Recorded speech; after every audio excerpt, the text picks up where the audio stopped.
mankind always has a yearning to return to its roots, and thus the importance of always returning to and remembering Charleston. Hello and welcome to the Scottish Rite Journal podcast, an audio presentation of the Scottish Rite Journal, brought to you and published by the Supreme Council of the Scottish Rite, Southern Jurisdiction, Mother Supreme Council of the world. Be sure to like, subscribe, share, and comment on this article, and don't forget to hit the notifications bell.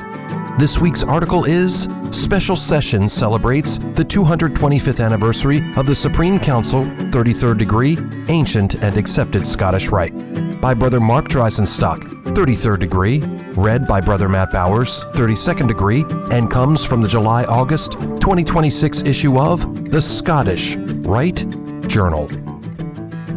The gentleman returned to Charleston on May 31st, 2026, 225 years to the day after the founding of the Supreme Council in this storied city. Not the 11 gentlemen of Charleston who were the founders, John Mitchell, Frederick Dalco, Alexander de Grasse, Israel de Lieben, Thomas Bartholomew Bowen, Abraham Alexander, Jean-Baptiste de la Hogue, Moses Clava-Levy, Emmanuel de la Mata, James Moultrie, and Isaac Auld, but the many Supreme Council members, deputies, and brethren, and their spouses who make up our worldwide Scottish Rite fraternity today.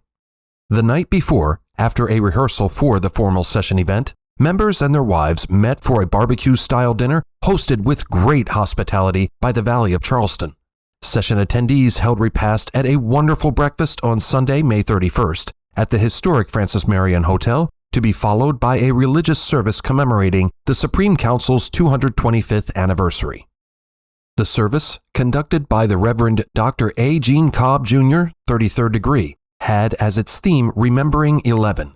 In this sermon, illustrious Cobb remembered the 11 surviving disciples after the crucifixion of Jesus and the betrayal by Judas.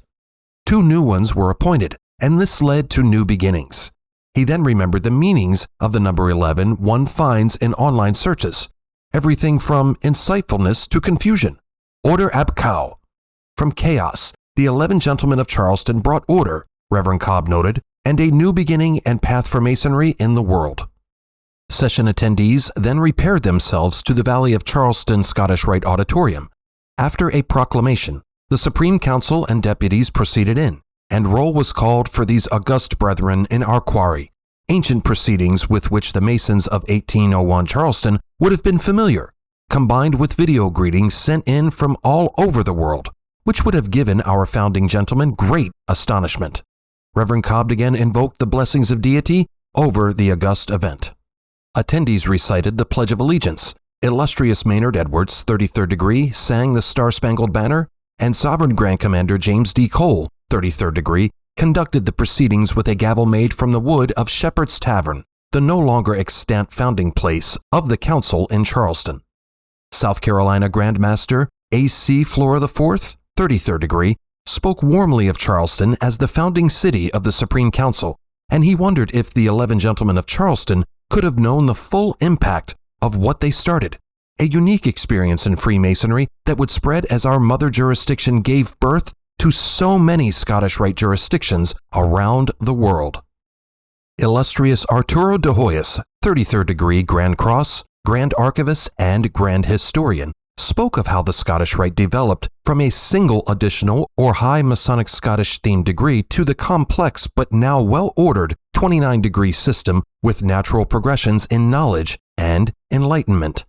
Brother B. Chris Ruley, 32nd Degree KCCH, Assistant Grand Historian, warmed to his favorite subject, history, noting, "We do not know much about what these early founders debated or discussed in session, with the expectation of surviving letters of correspondence, few printed materials, and public records that Dr. Mackey, Grand Commander Pike, Illustrious Harris, and other historians were able to preserve. The importance of the founding may not be so much in those details," Brother Ruley noted, "but in the fact, like the formation of our own country, our earliest Supreme Council was composed of a diverse group of 11 men of different ages and different nationalities, religions, professions, and social standing. Despite their different backgrounds, these men were able to unite in the formation of a laudable milestone in the development of Freemasonry."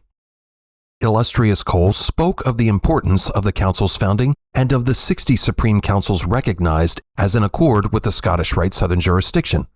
What was being commemorated that day was what started 225 years ago, with gentlemen riding horses to their Shepherd's Tavern meeting place, and which continues unabated, not with horses, but with modern horsepower, none of which would have been possible without the help of God. In such manner, the Scottish Rite changes our world for the better. Despite technological changes and the march of history, Illustrious Cole noted, mankind always has a yearning to return to its roots, and thus the importance of always returning to and remembering Charleston. The evening ended with a dinner and reception back at the Francis Marion Hotel. The session attendees then departed for their diverse areas of the country and world to continue, through the fraternal and humanitarian ideals of our Scottish Rite, to change the world for the better.